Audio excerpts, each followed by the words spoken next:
The dog is dead. It's all dead. It's all dead. Dog's probably tired from digging his way out. She's very, very dead. She's shot by a moose.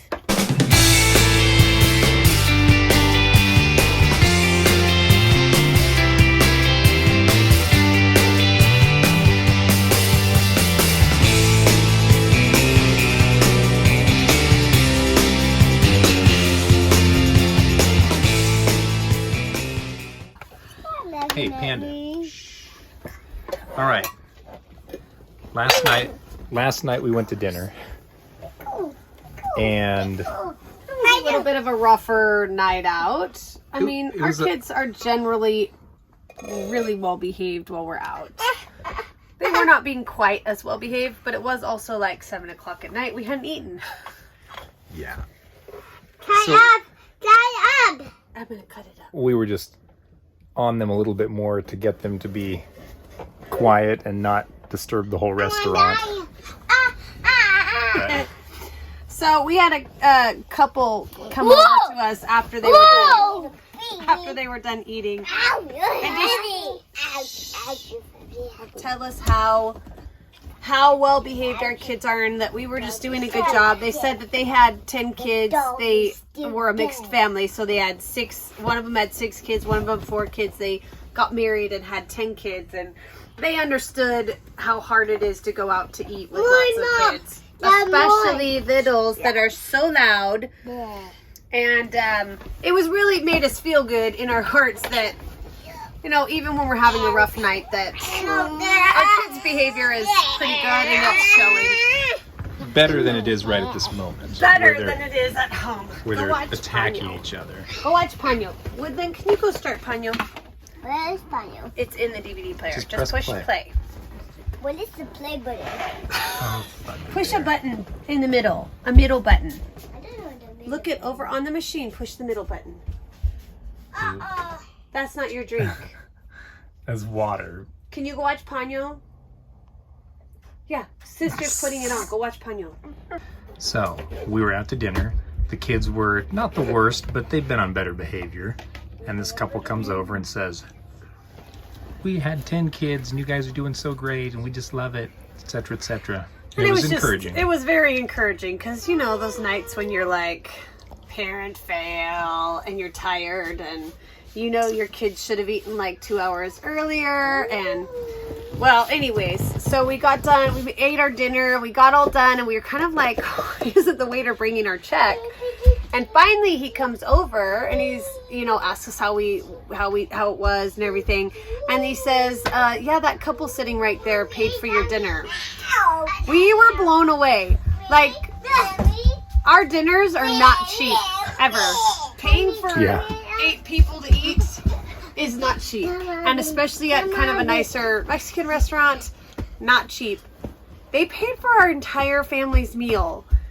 Yeah, I think we figured out that Look at me. without tax and tip, it was Please go out. about At least 90. You know, it was 88. I didn't At add in least. any of the drinks either. So it was at least $90. At least. I don't know why it's so close to my face. Go watch Ponyo. So it was Go watch. a pricey meal, Nope. Look at mine. and we Last one. Go watch Ponyo. yeah, and it was really encouraging and super nice. But then we didn't know, like, we wanted to be able to thank them, but they'd gone like 20 minutes before that when we were halfway done eating. So Yeah, we just felt, I mean, it's like that feeling of like,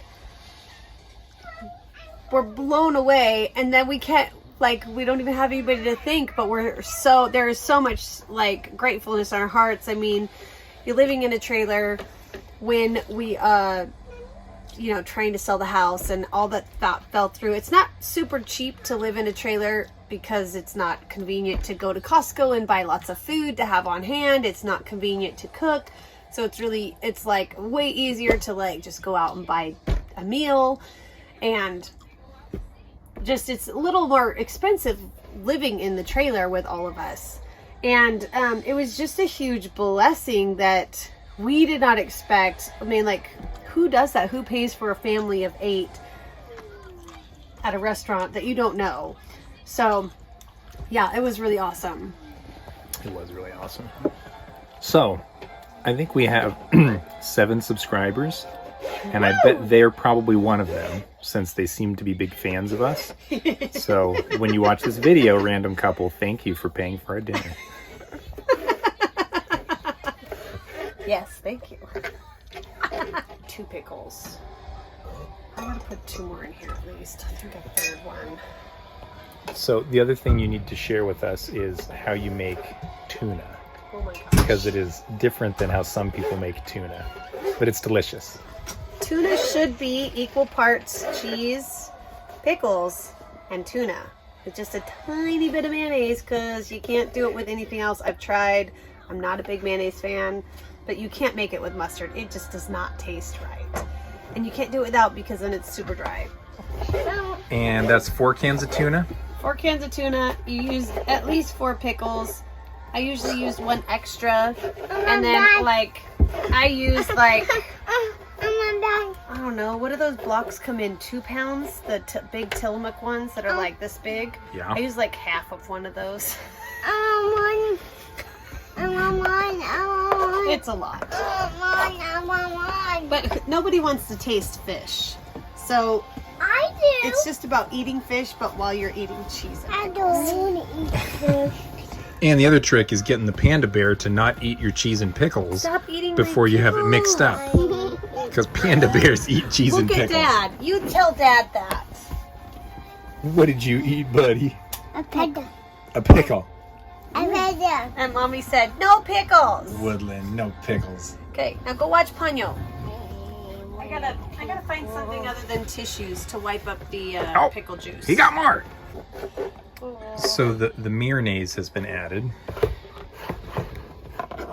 And only not Not Miracle Whip. It has to be mayonnaise, It has to be best food mayonnaise. but we pronounce it mayonnaise. Mayonnaise. And pickles we pronounce pirkles. Pickles. And I'm not sure why. Pirkles and mayonnaise. Okay, here's the final product. Panda bear. Do you want to eat some of this for dinner? Right. I like it. It's something. Eat some dinner. No. It's something. But see, It's what you gotta learn is you gotta break up all the tuna before we put in anything else, so that broke it up. no, you gotta break up the chunks so you never get a broke up the chunk of chunks. tuna. You only want chunks You want it of like pickles shredded. and cheese. Okay. Yeah, you I don't want to broke it. taste the tuna. Well, you don't want to taste the I tuna. don't I want don't to taste care. the tuna. I don't mind. It's fish. I don't. Ugh. But this is good as long as it's broken up into little pieces. So you just like You really want to puree the tuna first. that would actually be a good idea. And then you're really just going to add this like tuna sauce over top of a pickle mixture. It's just you just do the tuna only so that you can say it has meat in it. I mean, if you can call fish meat. What's that smell?